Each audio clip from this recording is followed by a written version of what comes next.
My dear மக்களே, எல்லோரும் எப்படி இருக்கீங்க? இன்றைக்கி நம்ம என்ன ரெசிபி செய்ய போகிறோம்னு பார்த்திங்கன்னா, ஒரு எக்கை வச்சுட்டு நம்ம எக் ஃப்ரை பண்ண போகிறோம். பட் பன்னீர் ஸ்டைலில். ஸோ வாங்க பார்க்கலாம். நம்ம 6 முட்டை எடுத்துக்கலாம். 6 முட்டை எடுத்து வச்சுட்டு ஒரு பேனில் 3 கப் அளவுக்கு தண்ணி ஊற்றிக்கலாம். ஸோ தண்ணி ஊற்றிட்டு அது நல்லா கொதிக்கிற வரைக்கும் நம்ம அதை அப்படியே வச்சுருக்கோம். ஸோ நம்ம முட்டை எடுத்தோம் பார்த்திங்களா, அதை நல்லா பீட் பண்ணி எடுத்துக்கலாம். நல்லா நம்மளுக்கு வந்துட்டு அந்த இதெல்லாமே மஞ்சள் கரு இருக்கு இல்லையா, அதெல்லாம் நல்லா பீட் பண்ணி எடுத்துக்கலாம். ஸோ இது கூட 1 டீஸ்பூன் மிளகாய்த்தூள் போட்டுட்டு அதையும் நல்லா பீட் பண்ணி எடுத்துக்கலாம். நல்லா பீட் பண்ணிங்கன்னா தான் உங்களுக்கு அது வேகும்போது நல்ல ஒரு புஃபி டைப்பில் வரும்.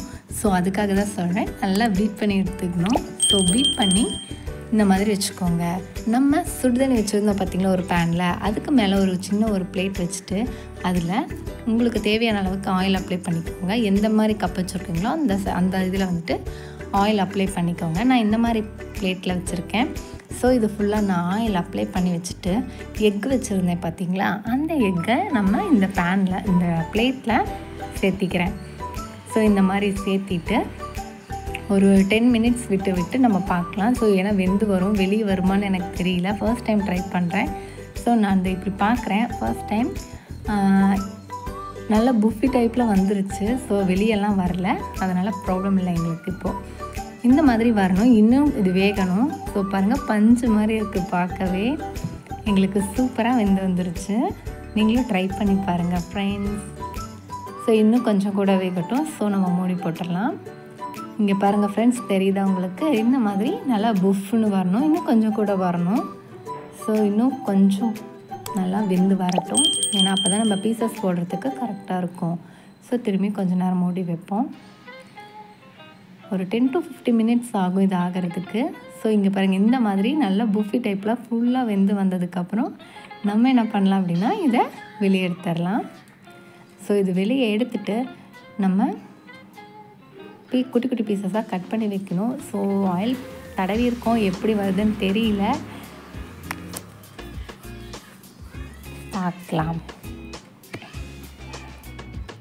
எடுத்து பார்க்கலாம். டன்டடாய், நோ, கொஞ்சமாக நமக்கு ஒரு பீஸ் கட் ஆகிடுச்சு ஃப்ரெண்ட்ஸ்.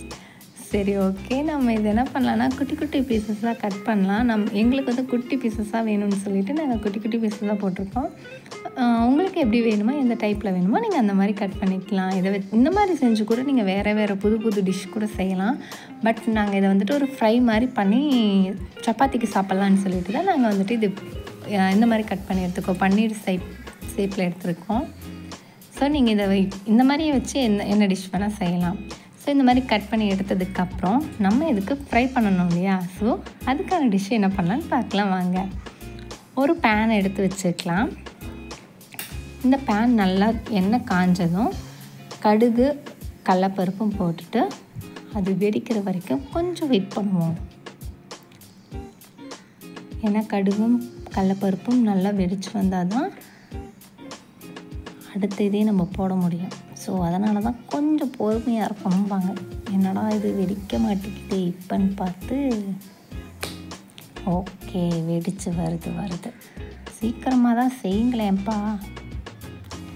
ஓகே, கடுகும் கடலைப்பருப்பும் வெடித்து வந்ததுக்கப்புறம் பொரிஞ்சிருச்சு. இப்போ நம்ம கருவேப்பிலை ஆட் பண்ணிக்கலாம். கருவேப்பிலை ஆட் பண்ணதுக்கப்புறம் 1 கப் அளவுக்கு வெங்காயம் சேர்த்திக்கலாம்.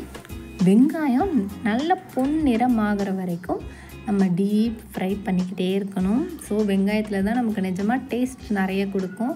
ஸோ பகுதியில் நம்ம போட்டோம்னா அந்த வெங்காயத்தோட அந்த வேக ஒரு இது மாதிரி நல்லா இருக்காது. ஸோ வெங்காயம் நல்லா பொன்னிறமாக வரும் இல்லையா, அந்த மாதிரி நம்ம எடுத்து வச்சுக்கலாம்.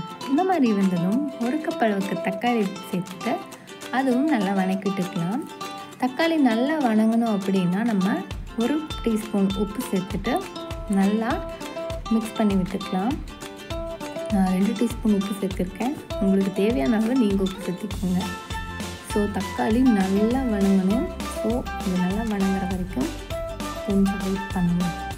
அது கூடயே நல்லா வணங்கி வந்ததும் மிளகாய்த்தூள், மல்லித்தூள், மஞ்சள்தூள் இதெல்லாம் போட்டுட்டு நல்லா மிக்ஸ் பண்ணி எடுத்துக்கலாம். நல்லா வணங்கி வரட்டும். வணங்கி வந்ததுக்கப்புறம் என்ன பண்ண போகிறோம்னா நம்ம வந்து 2 சாஸ் வச்சுருக்கோம். சோயா சாஸும் டொமேட்டோ சாஸும் வச்சுருக்கோம். ஸோ நீங்கள் அது ஆப்ஷனல் தான். சாஸும் சோயா சாஸும் 1 டீஸ்பூன் ஊற்றிருக்கேன். ஸோ உங்களுக்கு வேணும்னா ஊற்றிக்கோங்க. நான் டேஸ்ட்டுக்கோசரம் ஊற்றிருக்கேன். ஸோ இதை ஊற்றினதுக்கப்புறம் நல்லா ஃப்ரை பண்ணி எடுத்து வச்சுக்கலாம். நல்லா குக் ஆகணும். ஒரு 10 மினிட்ஸ் இதுக்கு நம்ம வெயிட் பண்ணலாம். இதுக்கப்புறம் நம்ம அந்த குட்டி குட்டி பீசஸாக கட் பண்ணி வச்சுருந்தோம் பார்த்தீங்களா, அதை இதோடு சேர்த்து நம்ம நல்லா கிளறி விட்டுக்கலாம். பாருங்கள், பன்னீர் மாதிரி இருக்கா? இருந்ததுன்னா கமெண்டில் சொல்லுங்கள். ஓகே, இப்போ நம்ம இந்த முட்டையை நல்லா மிக்ஸ் பண்ணி விட்டுக்கலாம். ஆக்சுவலாக இது இப்போ நமக்கு முட்டை இல்லை, பன்னீர். ஸோ இதை நல்லா மிக்ஸ் பண்ணிக்கலாம். ஃபர்ஸ்ட் டைம் யாராவது என் சேனலை பார்த்தீங்கன்னா மறக்காமல் சப்ஸ்கிரைப் பண்ணுங்கள், கமெண்ட் பண்ணுங்கள், ஷேர் பண்ணுங்கள், லைக் பண்ணுங்கள், சப்போர்ட் பண்ணுங்கள் மெயினாக. ஓகே ஃப்ரெண்ட்ஸ், நம்ம இப்போ இது எல்லாத்தையும் நல்லா மிக்ஸ் பண்ணி விட்டுட்டோமா? இது நல்லா கிளறினதுக்கப்புறம் ஒரு 10 மினிட்ஸ் இது போட்டதுக்கு, இந்த முட்டை போட்டோம் இல்லையா, நம்ம வேக வச்சு போட்டோம் இல்லையா, அதை நல்லா 10 மினிட்ஸ் கழிச்சு நம்ம ஒரு பவுலில் போட்டுக்கலாம். ஸோ பாருங்கள், பன்னீர் மாதிரியே இருக்கா? ஸோ வீட்டில் நீங்களும் ட்ரை பண்ணி பாருங்கள் ஃப்ரெண்ட்ஸ். மறக்காமல் ட்ரை பண்ணி பார்த்துட்டு எனக்கு கமெண்டில் சொல்லுங்கள். லுக் வைஸ் சூப்பராக இருக்குது, டேஸ்ட் வைஸ் நல்லா தான் இருக்கும், நல்லா தான் இருந்துச்சு.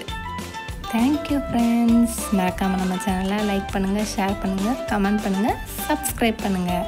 என்னுடைய சேனல் வீடியோவை பார்த்ததுக்கு தேங்க்யூ மக்களே. நம்ம அடுத்த வீடியோவில் பார்க்கலாம்.